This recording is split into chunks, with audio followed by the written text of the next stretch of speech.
Hello friends, आज हम discuss करेंगे रीजन्स ऑफ आईआर स्पेक्ट्रम के बारे में। देखिए, अगर हम आईआर स्पेक्ट्रम की बात करें तो उसको दो रीजन्स में डिवाइड किया गया है।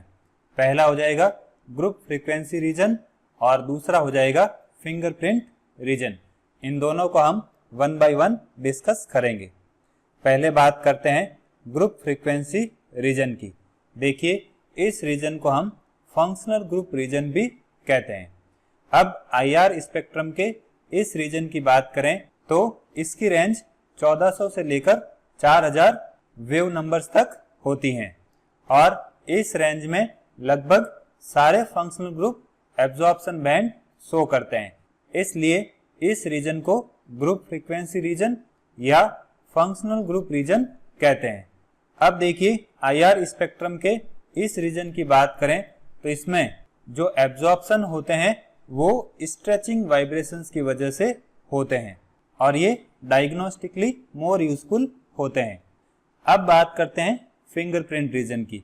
तो देखिए, आईआर स्पेक्ट्रम के इस रीजन की बात करें तो ये 900 से लेकर 1400 तक के वेव नंबर की रेंज में होता है और इस रीजन में जो एब्जॉर्प्शन बैंड होते हैं वो जनरली कॉम्बिनेशन या डिफरेंस बैंड्स होते हैं और इस रीजन में जनरली फंडामेंटल स्ट्रेचिंग और बेंडिंग वाइब्रेशंस नहीं आते हैं।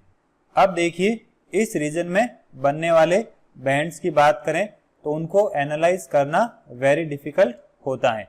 अब इसमें क्या होता है, खूब सारी पीक्स बनती हैं, तो सारी पीक्स को इंटरप्रेट करना बहुत डिफिकल्ट होता है। लेकिन अगर किसी दो कंपाउंड्स की बात करें तो उनमें डिफ्रेंशिएट करने के लिए फिंगरप्रिंट रीजन एक बहुत ही अच्छा टूल होता है। देखिए, फिंगरप्रिंट रीजन की बात करें तो इसमें बहुत सारी पीक्स बनती हैं जिनको हम इजीली इंटरप्रेट नहीं कर सकते। अब उन्हीं पीक्स को हम अपनी फिंगरप्रिंट से कोरिलेट कर सकते हैं। जैसे देखिए, अपनी फिंगरप्रिंट की बात करें तो उसमें भी खूब सारी लाइंस होती हैं। उन सारी लाइंस को इंटरप्रेट करना इम्पॉसिबल होता है, लेकिन अपना फिंगरप्रिंट किसी दूसरे पर्सन से डिफरेंट होता है तो सिमिलर फिनोमिना यहाँ पर होता है। मींस फिंगरप्रिंट में खूब सारी पीक्स आती हैं, सबको इंटरप्रेट करना डिफिकल्ट होता है। लेकिन अगर दो डिफरेंट कंपाउंड्स की बात करें तो दोनों के लिए फिंगरप्रिंट रीजन में जो पीक्स बनती हैं वो बहुत ही अलग अलग होती हैं। तो उन दोनों फिंगरप्रिंट रीजन के आईआर स्पेक्ट्रा को जब हम कंपेयर करते हैं तो दोनों कंपाउंड्स को इजीली डिफरेंशिएट कर सकते हैं। इसलिए आईआर स्पेक्ट्रोस्कोपी में फिंगरप्रिंट रीजन का एक इम्पोर्टेंट रोल होता है। अब देखिए, जनरली हम किन्हीं भी दो कंपाउंड्स को फिजिकल पैरामीटर्स के बेसिस पर कंपेयर करते हैं, लेकिन अगर हम उन कंपाउंड्स को आईआर स्पेक्ट्रा के बेसिस पर कंपेयर करें तो उससे जो रिजल्ट आते हैं वो फिजिकल पैरामीटर के कंपैरिजन में ज्यादा एक्यूरेट होते हैं। मींस हम कह सकते हैं किन्हीं भी दो कंपाउंड्स के कैरेक्टरिस्टिक के लिए हम उनके आईआर स्पेक्ट्रा का यूज कर सकते हैं। अब देखिए, अगर ऐसे दो डिफरेंट कंपाउंड्स की बात करें जिनमें सेम फंक्शनल ग्रुप प्रेजेंट हैं तो वो फंक्शनल ग्रुप रीजन में सेम एब्जॉर्बेंस शो करेंगे।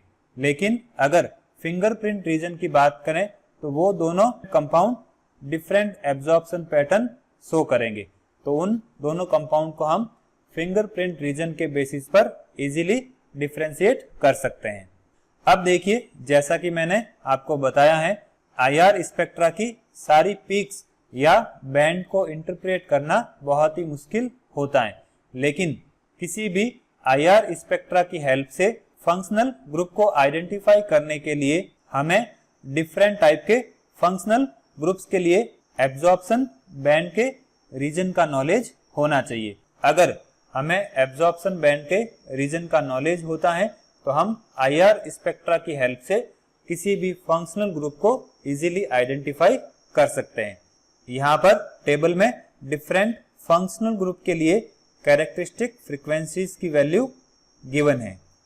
तो देखिए, ये हो जाएगा type of vibrations, means different bond में किस तरह का वाइब्रेशन होता है, और ये हो जाएगी कंपाउंड की क्लास, मींस कौन सा फंक्शनल ग्रुप उस कंपाउंड में प्रेजेंट है। और ये हो जाएगी एब्जॉर्प्शन की रेंज, जिसको नैनोमीटर और सेंटीमीटर इनवर्स में रिप्रेजेंट किया गया है। और ये हो जाएगी इस एब्जॉर्प्शन बैंड की इंटेंसिटी। एस का मीनिंग यहाँ पर स्ट्रांग हो जाएगा, डब्ल्यू का मीनिंग हो जाएगा वीक, और एम का मतलब हो जाएगा यहाँ पर मीडियम इंटेंसिटी। ये हो जाएंगे कुछ और फंक्शनल ग्रुप जिनके लिए एब्जॉर्प्शन बैंड की वैल्यू यहाँ पर गिवन है। तो ये हो गया आईआर स्पेक्ट्रा के रीजन्स के बारे में।